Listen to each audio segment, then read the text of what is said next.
Oi, gente, tudo bom com vocês? Voltamos com mais um vídeo dos Ungidos e faz tempo, né, que a gente não se vê. Eu não consegui postar vídeo a semana passada por alguns probleminhas, mas daqui a pouco eu explico pra vocês. Olá, tudo bem com vocês? Que bom estar de volta aqui. Hoje tem um estudo maravilhoso aqui, viu? E nós iremos aprender aqui várias lições para a nossa vida através desse estudo. Hoje nós vamos estudar o capítulo 27, 28 e 29. Por que isso, gente? Semana passada era pra gente ter postado o vídeo do capítulo 27. E é sério, a gente gravou 3 vezes o vídeo, só que deu erro em todas as vezes. E aí o tempo passou, não consegui gravar de novo. A gente gravou 2 vezes na quinta-feira, deu erro, não deu certo. Eu falei, deixa pra gente gravar amanhã porque eu tô sem cabeça agora. Aí quando foi na sexta-feira a gente tentou gravar mais uma vez e deu erro, não tava salvando o vídeo de jeito nenhum. A gente gravava tudo, quando chegava no final que a gente ia passar pro computador pra edição, não tinha vídeo, não gravava nada. E aí não deu tempo, não teve como a gente postar, eu fiquei muito chateada, mas a gente não vai deixar passar batido. Eu sei que isso é assunto da lição da semana passada, mas a gente vai dar uma recapitulada aqui rápido, só para você se lembrar e para você que está acompanhando a leitura, lendo o livro direitinho e acompanhando aqui os vídeos, para não pular um capítulo. Então, o capítulo 27 fala sobre um reino quase destruído. E a gente viu semana passada que esse capítulo aí foi base para o estudo do rei Acaz. A gente estudou um pouquinho sobre esse rei de Judá, o rei Acaz, que fez o que era mal perante Deus. E aí a gente vê aqui nesse capítulo como estava o reino naquela época, que as pessoas começaram a apostatar cada vez mais, o serviço no templo por um período continuou, ainda os sacerdotes faziam seus serviços, só que eles estavam corrompidos, eles faziam seus serviços a troco de benefício, de dinheiro, de riquezas e não da maneira correta. Eles continuavam servindo no templo como uma certa tradição, como se eles estivessem fazendo só para cumprir um requisito, sabe? Não de coração. A gente sabe que o sacrifício que era feito no templo apontava para o sacrifício de Jesus, para nos limpar do nosso pecado, como perdão, né, para os nossos pecados. E isso foi perdido de vista. Eles começaram a misturar com costumes pagãos, em que eles faziam aqueles sacrifícios para apaziguar a ira daquele Deus. Então eles também começaram a fazer os sacrifícios e a oferecer as ofertas no templo de Deus para abrandar a ira de Deus. E não como um coração arrependido, né, dos pecados que eles cometiam. Então a gente vê aí uma decadência até nos serviços do templo. Depois disso a gente vê que o profeta Miqueias faz diversos apelos ao povo para que eles se voltassem para Deus, para que fizessem as coisas da maneira que Deus pede, mas a gente sabe que não houve muito resultado. E em determinado momento, o profeta Isaías recebeu uma revelação de Deus de que o reino do norte, o reino de Israel, juntamente com os assírios, ou melhor, com os sírios, iriam invadir Judá. E aí, Isaías foi lá e falou com o rei Acaz, levou essa mensagem para o rei Acaz. Ao invés dele buscar a Deus, né, pedir auxílio de Deus para poder vencer esse inimigo, ele foi procurar ajuda a outro reino pagão. Ele foi até o reino da Assíria, que tinha o rei Tiglat-Pileser, e solicitou ajuda para combater aí os outros 2 reinos, o reino de Israel juntamente com os sírios. E junto com seu pedido de ajuda, ele enviou várias riquezas do castelo ali do reino e riquezas do próprio templo de Deus. E enviou diversas riquezas e a ajuda veio. Eles conseguiram se defender e ele, né, saiu aí bem dessa situação. Só que ele acabou pagando muito caro por isso. Tiglat-Pileser gostou do bônus que recebeu do presente, né? Ele falou, acho que ele pensou assim, só pra me dar ajuda. Ele mandou tanta riqueza, esse reino deve ser muito rico, eu vou ter que conseguir mais alguma coisa daí, né? Tirar mais alguma coisa. E começou a pressionar o reino de Judá, né? Pressionar Acaz com ameaças e tudo mais.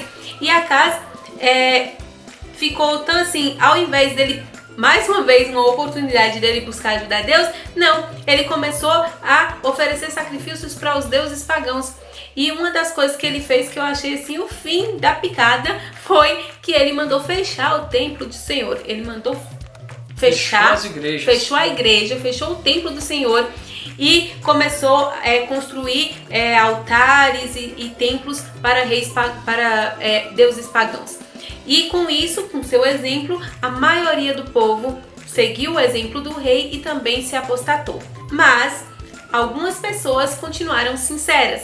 Mesmo com os templos fechados, muitas pessoas se mantiveram fiéis ao Deus verdadeiro, ao nosso Senhor. Amém. E eu acho que isso aí diz alguma coisa pra gente nesse momento que a gente está vivendo hoje, que em muitos lugares nós temos igrejas fechadas. Nós percebemos que a fé do verdadeiro servo de Deus, ela tem que ser viva, independente se a igreja está aberta ou fechada. As pessoas que têm uma fé superficial, se a igreja fechar, a fé morre, como aconteceu lá em Judá. Fecharam o templo, pararam de fazer os sacrifícios, os rituais religiosos, e a maioria da nação se perverteu, desviou dos caminhos de Deus porque o templo estava fechado. Mas graças a Deus, um número pequeno de pessoas que tinham a fé firme em Deus não fracassou, permaneceram fiéis. Então, falando para você hoje, se você está em um local que a igreja está fechada, lembre-se que você é servo de Deus, independente se a igreja está aberta ou fechada. Você precisa ser uma luz, continuar servindo a Deus e pregando o evangelho onde quer que você for. Lembre que a igreja é você. Onde você estiver, a igreja de Deus está representada. Amém. Que assim seja. Então, agora que a gente fez esse resumão do capítulo 27, do estudo da semana passada, vamos para o estudo dessa semana, que foi o capítulo 28 e 29. O capítulo 28 tem o título O Rei Ezequias repara os danos. Agora mudou de rei, agora é um novo rei e fez-se novas as coisas. Olha só que coisa, o rei Ezequias entra no poder e numa situação complicada. O templo está fechado, a nação está corrompida, cheio de ídolos nas cidades, até nas praças. Sacerdotes, os sacerdotes estavam corrompidos, tudo exatamente. corrompido. E agora é interessante que o rei Ezequias começa a fazer uma reforma. Ele começa a servir a Deus, toma uma decisão de fazer a coisa certa e manda o povo quebrar os deuses, tudo que existia nas praças, nas ruas, Foi um quebra-quebra danado. E eu achei interessante que aqui no livro a gente vê que diz assim: a primeira coisa que ele fez foi reativar as atividades do templo e para isso solicitou a ajuda dos sacerdotes, dos levitas. A primeira coisa que ele fez foi abrir a igreja. Gente, vamos adorar a Deus na igreja. Foi lá conversar com os sacerdotes, deu uma chegada neles e falou: rapaz, vamos voltar a fazer as coisas de Deus com ordem e decência. E os sacerdotes topou e voltou, abriu a igreja que estava fechada já há muitos anos. Espantou os pardais de lá, as baratas, e deu uma limpeza e botou o negócio para funcionar. Botou os sacerdotes para trabalhar, para fazer os rituais novamente. E naquele momento a fé do povo começou a ser reavivada. O povo começou agora a buscar a Deus verdadeiramente, A nação começou a abrir os olhos, a eliminar os deuses estranhos, as imagens de escultura e fazer ali a verdadeira adoração ao único Deus, Que período maravilhoso esse do rei Ezequias. Eu fiquei pensando assim, interessante o raciocínio dele, Aqui no livro diz que ele analisou toda a situação e viu o povo apostatado, o templo fechado, as coisas da forma que estava, e ele pensou assim, não vai demorar muito e vai acabar, o reino de Judá vai acabar. Então quando ele viu o povo afastado de Deus, ele viu que longe de Deus não tinha como o reino prosseguir. O reino só ia conseguir permanecer firme, crescer, se sustentar se tivesse alicerçado em Deus. Exatamente. Sem Deus não tinha como. Ele estava vendo a ruína de todo o reino devido a essa situação. E aí ele começou essa reforma. E o que eu acho mais interessante é que diz assim, que no momento em que os líderes iniciaram a reforma, uma multidão do povo, cansada da escravidão do pecado, estava pronta para aceitar. Foi só eles começarem a reforma, só precisou de um rei, um líder, mas um punhado de gente ali apoiando as ideias dele para que muitas pessoas se voltassem novamente para Deus. E ele pegou ali uma pessoa forte para ajudá-lo, foi o profeta Isaías. Isaías saiu de um rei pervertido agora, o rei Acaz, e agora ainda participa do reinado do rei Ezequias. Como profeta de Deus, ele teve ali esse rei que era temente a Deus, e ele pôde fazer muito pela nação, ajudando, aconselhando esse rei. E portanto esse rei, ao ser um servo de Deus, ao trabalhar junto com o profeta Isaías, teve grandes resultados espirituais ali na nação, né? E aqui, a gente estudando aqui o texto, diz que o templo foi reconstruído, reformado em tempo recorde. Quando as pessoas querem fazer assim, o trabalho de Deus, quando se envolvem verdadeiramente, as coisas andam rápido, o negócio funciona. E aqui tem um texto que eu acho lindíssimo, que fala que se cumpriu nesse momento aqui do rei Ezequias, que é aquele texto que está em 2 Crônicas, capítulo 7, verso 14, e diz: se meu povo que se chama pelo meu nome se humilhar e orar, buscar a minha face e se afastar dos seus maus caminhos, dos céus o ouvirei, perdoarei o seu pecado e curarei a terra. Amém. A gente viu o tamanho apostasia que estava no reino de Judá.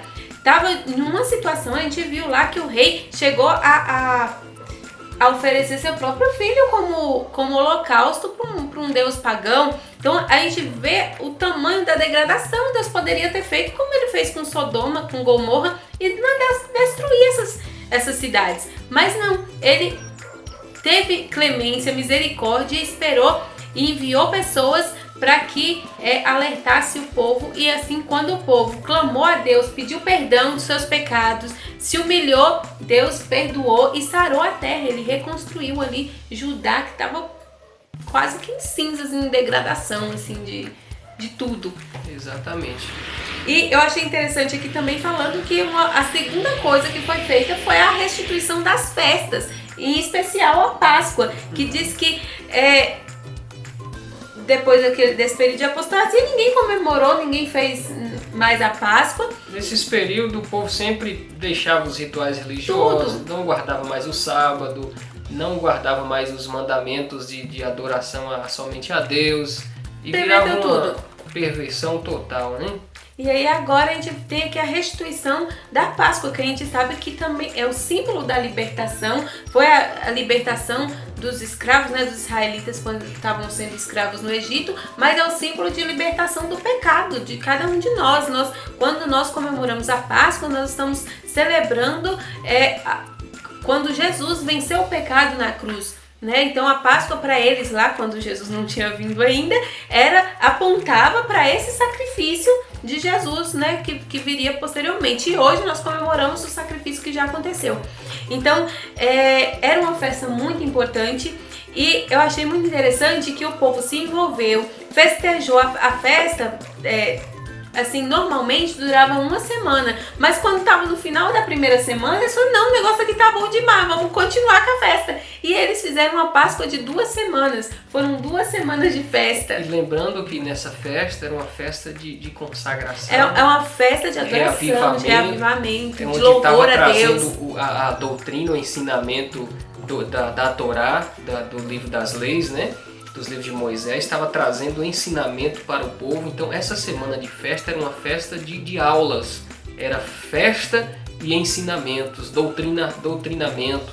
Eles estavam, os sacerdotes, trabalhando, ensinando as leis, porque o povo já tinha esquecido de tudo, estava transgredindo tudo. Então agora eles trouxeram ali uma semana de ensinamento e de festa. Terminou a semana, eles falaram: foi pouco, nós precisamos de mais, queremos aprender mais, queremos passar mais tempo na presença de Deus. E mais uma semana eles continuaram. Pra gente, vamos colocar adolescente também, né, gente?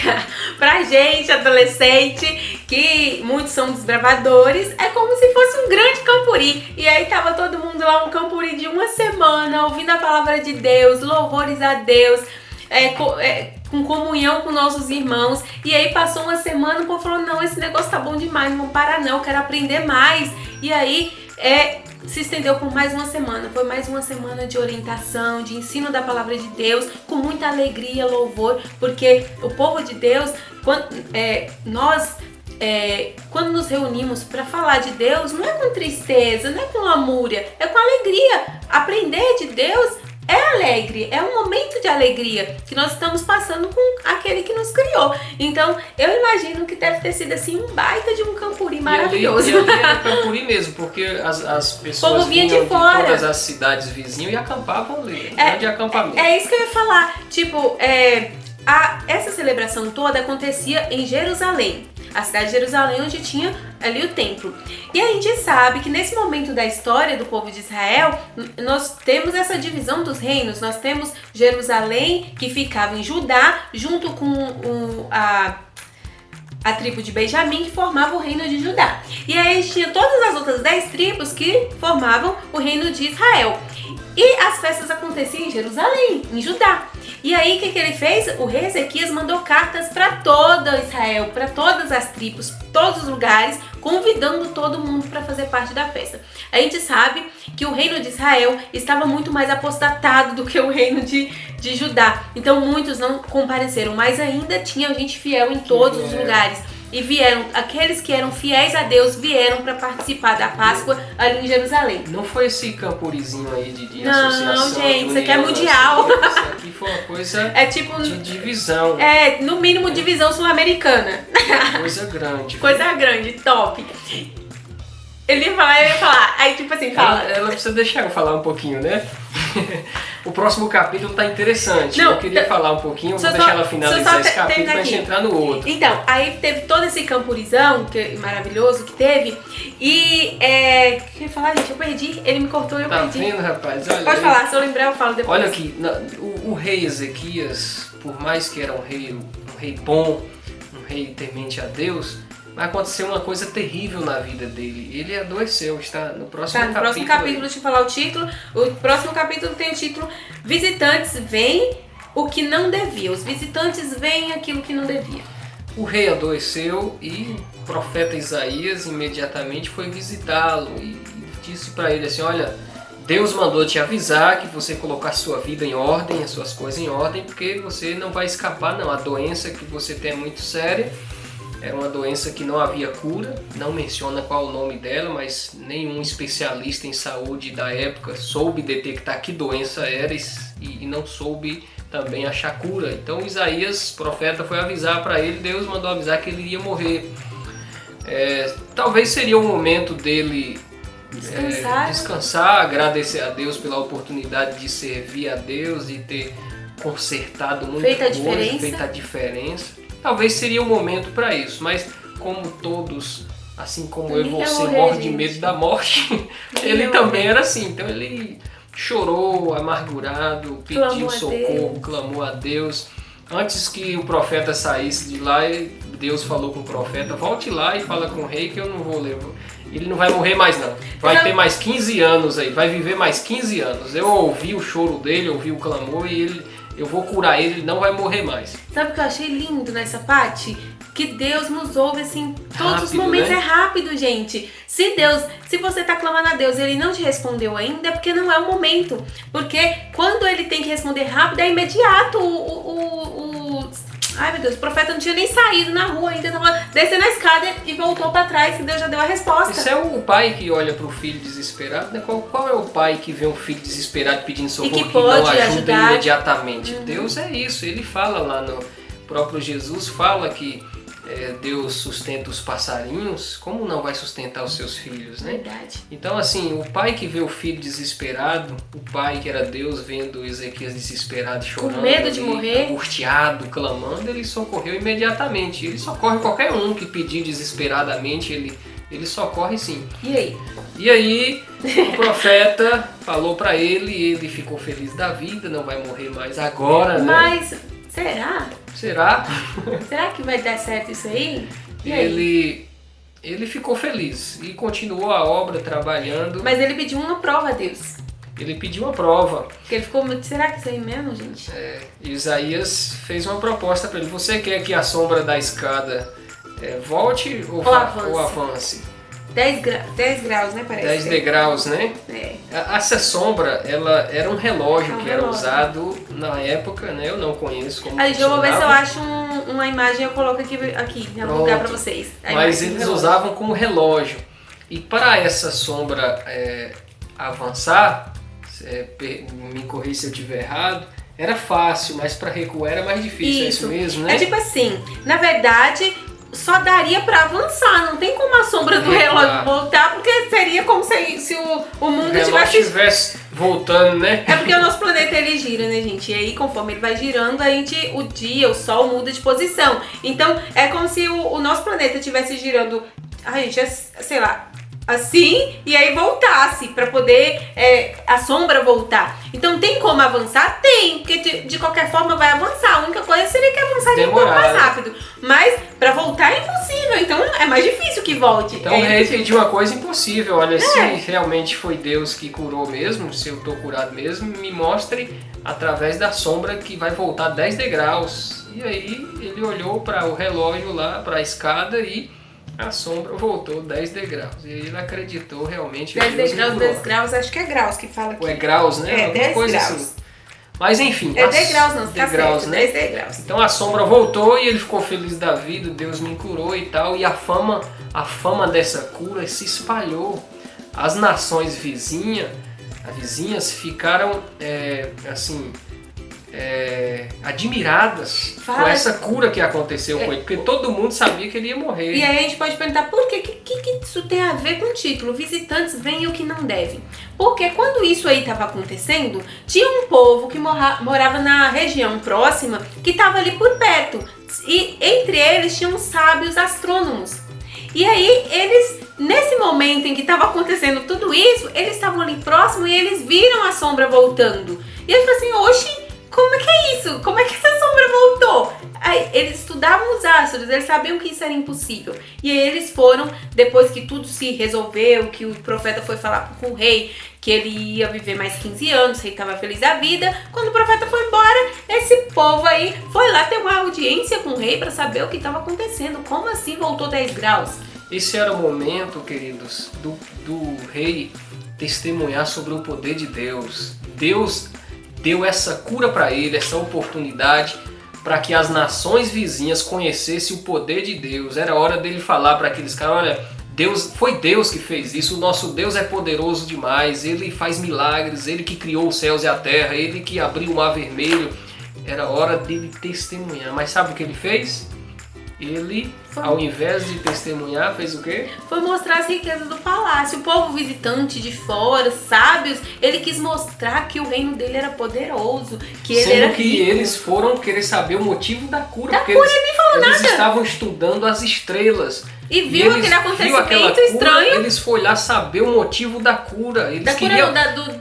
do movimento do sol. Eles queriam acreditar em algo ali, o que aconteceu. Eles queriam estudar, talvez eles se converteriam a Deus, soubessem que foi Deus que fez aquele milagre, né? Só que ao invés disso, ele foi mostrar que o palácio dele é de não sei quantos tamanhos, os tesouros dele, quantas armas tinham, as armas. Qual o tamanho do exército. E aí o povo foi embora, só que esse povo cresceu o olho, gente, porque era muito rico. Sabe de onde era esse povo?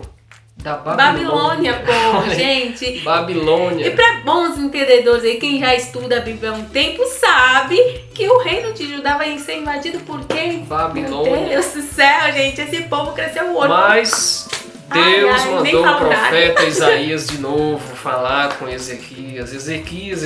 Oh, meu filho. Você teve uma oportunidade muito grande. Esses homens que vieram aqui é para você testemunhar. Você foi mostrar o que você tem. Agora eles estão cobiçando aquilo que tem aqui. Sua nação será invadida por eles. Levará todo mundo para ser escravo. Roubará tudo que tem aqui. Aí, tudo que você mostrou para eles, eles vão levar para eles. Exatamente. E aí o que acontece com Ezequias? Chora de novo. Clama de novo. E Deus, pela sua misericórdia, fala para ele, meu filho, não vai ser nos seus dias. Não vai ser com você. Você fique tranquilo.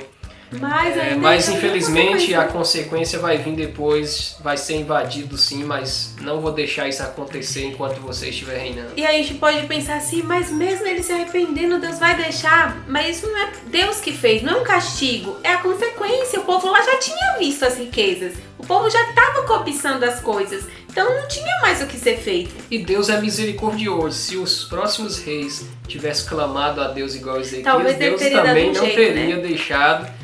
Deus teria deixado talvez aquela geração toda morrer lá na Babilônia. Até esquecer. Deus faria isso. assim como fez nos dias de Ezequias, adiou para o futuro. Se o futuro Ninguém tivesse sabe sido... porque o povo já não veio logo, né? Isso. Tipo assim, Deus deu um Deus jeito. segurou as pontas lá. E se o povo futuro tivesse permanecido fiel a Deus, tenho certeza que Deus nunca ia deixar a sua nação, o povo escolhido, virar escravos, nunca teria deixado. Mas, enfim, a história do rei Ezequias termina dessa forma. Ele viveu mais alguns anos, como Deus tinha dito. Ele foi uma pessoa sincera a Deus, por mais que cometeu erros, assim como todos nós estamos sujeitos a cometer. Mas fala que ele é comparado com Davi. A vantagem dele é que quando ele errava, ele corria para onde? Por que ele é comparado com Davi, gente? Corria para Deus. Corria para Deus. Ele errava, mas ele buscava Deus. Ele se arrependia, se humilhava, assim como fazia o rei Davi. Por isso fala que ele não houve um rei assim desde Davi. Exatamente. No futuro, Judá foi invadida pelos babilônios. Mais à frente, vamos chegar nesse ponto. Mas enquanto houve um rei pecador, mas que se arrependia e que procurava fazer o que era certo, mesmo errando, Deus o protegeu. Se você, querido amigo, quer ser protegido por Deus, você precisa cada dia fazer o que é certo, eliminar o pecado, eliminar as coisas ruins da sua vida, da sua casa, dos seus arredores. E quando você errar, quando você pecar, vá correndo para os braços de Deus, chore com Ele, peça perdão a Ele e Ele cuidará de você como cuidou do rei Ezequias. Amém? É isso aí. E para finalizar esse capítulo, também quero deixar uma lição pra gente, que todos os nossos atos têm consequências. O rei Ezequias poderia ter testemunhado de Deus e ter feito uma diferença para aquele povo que estava vindo ali para saber o que estava acontecendo naquela situação diferente. Mas ao invés disso, ele quis se vangloriar de suas riquezas, de seu poder. E isso teve um efeito bem ruim.